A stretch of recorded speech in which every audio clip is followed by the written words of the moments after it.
नमस्कार दोस्तों, आज के क्लास में हम लोग विज्ञान के विषय में जानेंगे। विज्ञान होता क्या है, हमारी ज़िंदगी में इतना क्यों महत्वपूर्ण है यह सब्जेक्ट, इसकी खोजकर्ता कौन है, ये सब के विषय में आज हम लोग जानेंगे। तो सबसे पहले हम यहाँ ध्यान देते हैं विज्ञान। विज्ञान का जो अंग्रेजी होता है वह साइंस होता है।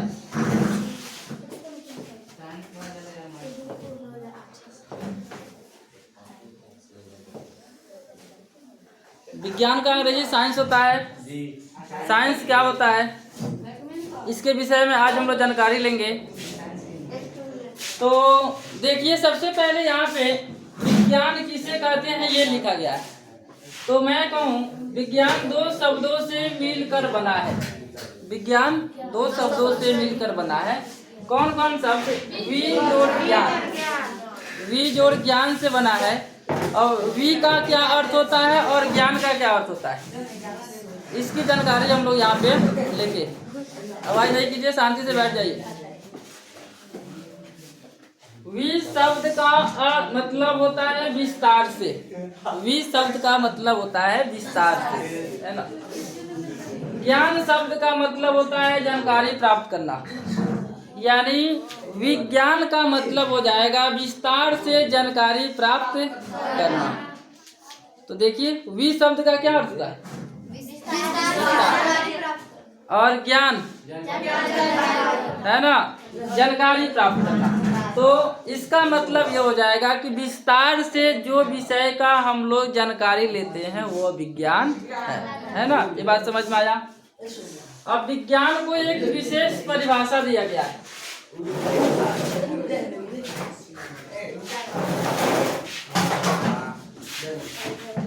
विज्ञान को एक विशेष परिभाषा दिया गया है।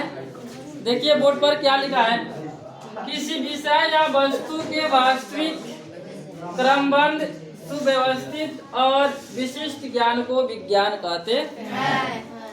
यानी हम यह बात कहेंगे कि यह कोई विषय हो या वस्तु, उसके वास्तविक ज्ञान और क्रमबद्ध, यानी एक के बाद एक के बाद एक के बाद एक के बाद जानकारी प्राप्त करना, सुव्यवस्थित ढंग से अच्छे व्यवस्थित करके हम लोग जानकारी लेते हैं, उसी को क्या कहते हैं? विज्ञान कहते हैं। तो एक और नीचे भी परिभाषा लिखा गया है विज्ञान को। देखिए क्या लिखा है। प्राकृतिक घटनाओं का सुव्यवस्थित एवं क्रमबद्ध तरीके से अध्ययन करना, इसे ज्ञान प्राप्त करना क्या कहलाता है? विज्ञान कहलाता है ना। ये सब आप लोग की कॉपी में नोट करवा दिए जाएंगे, अभी केवल समझाया जा रहा है, ठीक है।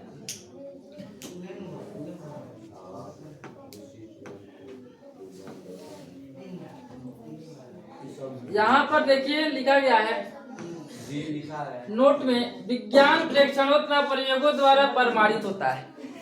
जो यह ज्ञान है, विज्ञान में जो हमें ज्ञान प्राप्त होता है वह प्रेक्षणों पर और प्रयोगों द्वारा क्या होता है? प्रमाणित होता है। यानी प्रेक्षण किया हुआ रहता है और प्रयोग किया हुआ रहता है और वो खुद प्रमाणित करता है ना। जब तक इसमें प्रमाण नहीं तब तक हम लोग उसको सही नहीं मानते, है ना। तो विज्ञान में, आवाज नहीं करो इतना, विज्ञान प्रेक्षणों तथा प्रयोगों द्वारा प्रमाणित होता है, जिसमें भौतिक जगत और प्राकृतिक के नियमों का अध्ययन किया जाता है। यानी भौतिक जगत में जो नियम है, जैसे हम लोग ऊर्जा संरक्षण का नियम कहते हैं, मान लीजिए, तो हम जानते हैं कि ऊर्जा का न तो निर्माण होता है और न ही विनाश होता है। तो उसके नियम जो है ये हम लोग भौतिक रूपों में जानकारी प्राप्त करते हैं। तो इस तरह से हम कहेंगे कि विज्ञान जो है प्राकृतिक घटनाओं का सुव्यवस्थित और क्रमबद्ध तरीके से ज्ञान प्राप्त करना, और यह प्रेक्षणों और प्रयोगों पर आधारित होता है, इसे हम लोग क्या कहते हैं? विज्ञान कहते हैं, ठीक है। अब ये कहा जाए कि विज्ञान के पिता कौन है, विज्ञान के जनक कौन है, विज्ञान का फादर किसे कहा जाता है, ठीक है। तो गैलीलियो को आधुनिक विज्ञान का जनक कहा जाता है या विज्ञान का जनक कहा जाता है ना, गैलीलियो गैलीली को, है ना, क्योंकि इन्होंने विज्ञान को ही विस्तार से बताया। ठीक है। अब विज्ञान को हम लोग कितना रूपों में बांटे हैं इसकी चर्चा करेंगे। कौन कौन विज्ञान अब आएगा यहाँ पर। चलिए तो मैं यहाँ पे इसका वर्णन कर रहा हूँ। विज्ञान को मुख्य रूप से 3 भागों में वर्गीकृत किया गया है। सबसे पहले जो है प्राकृतिक विज्ञान, सामाजिक विज्ञान, औपचारिक विज्ञान। चलिए तो प्राकृतिक विज्ञान को नेचुरल साइंस, सामाजिक विज्ञान को सोशल साइंस और औपचारिक विज्ञान को फॉर्मल साइंस कहते हैं। इस तरह से जाओ उधर बोल दो कि बच्चा सबको बोलकर छुट्टी कर देने के लिए जाओ। चलिए यहाँ देखिएगा प्राकृतिक विज्ञान क्या है, किसे कहते हैं, इसके बारे में फिर हम जानकारी लेंगे। ठीक है। प्राकृतिक विज्ञान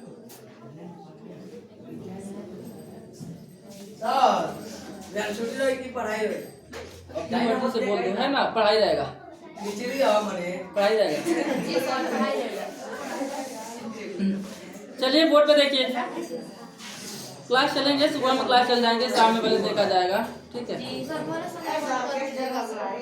ये आवाज नहीं कीजिए और ये समझने की कोशिश कीजिए जो बताया जा रहा है, क्योंकि यही लाइफ में काम करेगा, है ना। तो हम कहेंगे प्राकृतिक विज्ञान किसे कहते हैं, इसकी जानकारी लेने के लिए विज्ञान की वह शाखा जिसके अंतर्गत भौतिक जगत के को अध्ययन किया जाता है प्राकृतिक विज्ञान कहा जाता है। भौतिक जगत क्या है, जैसे हम लोग को पेड़ पौधा दिखाई दे देता है, कहीं पे पहाड़ पर्वत नदी सागर महासागर दिखाई देता है, उसी को भौतिक जगत बोला जाता है। ठीक है। ये तो मैं कहूँगा कि यहाँ पर प्राकृतिक विज्ञान विज्ञान की वह शाखा जिसके अंतर्गत भौतिक जगत को अध्ययन किया जाता है उसे प्राकृतिक विज्ञान कहते हैं। अब प्राकृतिक विज्ञान का भी भाग है जिसको हम लोग पढ़ते हैं, प्राकृतिक विज्ञान का भाग। आप लोग इधर नहीं बोलिए। प्राकृतिक विज्ञान को मुख्य रूप से 3 भागों में बांटा गया है। यहाँ पे पहला है जीव विज्ञान जिसको बायोलॉजी कहते हैं, दूसरा है रसायन विज्ञान जिसको केमिस्ट्री कहते हैं, तीसरा है भौतिकी यानी फिजिक्स, यानी यही हम लोग को मेन है, इसी के बारे में पढ़ना है। यही हम लोग को 10वीं क्लास में फिजिक्स केमिस्ट्री बायोलॉजी पढ़ते हैं, है ना। तो ये किसके अंतर्गत आता है, तो प्राकृतिक विज्ञान के अंतर्गत आता है। फिजिक्स केमिस्ट्री बायोलॉजी जो आता है प्राकृतिक विज्ञान के अंतर्गत आता है। दूसरा का जो हम लोगों ने देखा था सामाजिक विज्ञान, तो सामाजिक विज्ञान क्या है इसके बारे में हम लोग जानकारी लेंगे।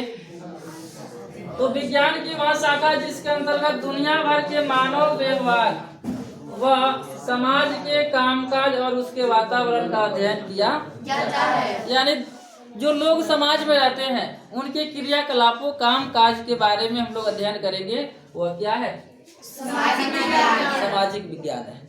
ठीक है। अब सामाजिक विज्ञान को भी 3 भागों में बांटा गया है। सामाजिक विज्ञान को 3 भागों में देखिए, पहला है अर्थशास्त्र, दूसरा है मनोविज्ञान और तीसरा है समाजशास्त्र। फिर तीसरा हम लोगों ने देखा था औपचारिक विज्ञान, है ना। तो औपचारिक विज्ञान में देखिए क्या होता है, विज्ञान की वह शाखा जिसके अंतर्गत गणित और तर्क का अध्ययन किया जाता है, यानी तर्क वितर्क मानसिक जिसको हम लोग रीजनिंग कहते हैं, है ना। तो ये बोला जाता है कि गणित भी जो है ना विज्ञान का एक क्या है, भाग है ना, क्योंकि फिजिक्स पूरा मैथ का ही भाग है। ठीक है। तो इस तरह से मैं कहूँ कि औपचारिक विज्ञान जो है ये भी 3 तरह के होंगे, लेकिन इसको कहाँ किसको जाएगा इसके बारे में यहाँ बताया जा रहा है। विज्ञान की वह शाखा जिसके अंतर्गत गणित और तर्क का अध्ययन किया जाता है औपचारिक विज्ञान कहलाता है ना। औपचारिक विज्ञान के मुख्य रूप से 3 निम्नलिखित शाखाएं हैं। अब ये कौन कौन शाखा है? तर्क विज्ञान, गणित और सैद्धांतिक कंप्यूटर विज्ञान जो आगे क्लासों में पढ़ाया जाता है। ठीक है। फिर हम लोग को जो मेन सब्जेक्ट जो कहा जाता है फिजिक्स, केमिस्ट्री, बायोलॉजी में सबसे पहले आता है फिजिक्स। भौतिकी क्या है ना, इसकी जानकारी। भौतिक विज्ञान को अंग्रेजी में फिजिक्स कहा जाता है। भौतिक विज्ञान को अंग्रेजी में क्या कहा जाता है? फिजिक्स। फिजिक्स शब्द का मतलब प्रकृति के बारे में जानकारी प्राप्त करना है। फिजिक्स शब्द का मतलब होता है प्रकृति के बारे में क्या करना? जानकारी प्राप्त, जिसको अंग्रेजी में नॉलेज ऑफ नेचर भी कहा जाता है। ये भी आता है। नॉलेज ऑफ नेचर किस सब्जेक्ट को कहा जाता है? फिजिक्स को कहा जाता है। नॉलेज ऑफ नेचर फिजिक्स को कहा जाता है। ठीक है। अब मैं कहूँ भौतिक विज्ञान के जनक कौन है, फादर कौन है, इसकी चर्चा करेंगे। ठीक है। तो भौतिक विज्ञान के जनक हम लोग सर आइजैक न्यूटन को कहते हैं, है ना। तो आइजैक न्यूटन को भौतिकी के जनक के रूप में जाना जाता है। लेकिन आधुनिक भौतिकी को, भौतिकी भी दो तरह है ना, भौतिकी भी दो है, एक प्राचीन और आधुनिक। तो आधुनिक भौतिकी को देखिए, गैलीलियो गैलीली को आधुनिक भौतिकी के जनक के रूप में माना जाता है। फिर अल्बर्ट आइंस्टाइन को भी देखिए,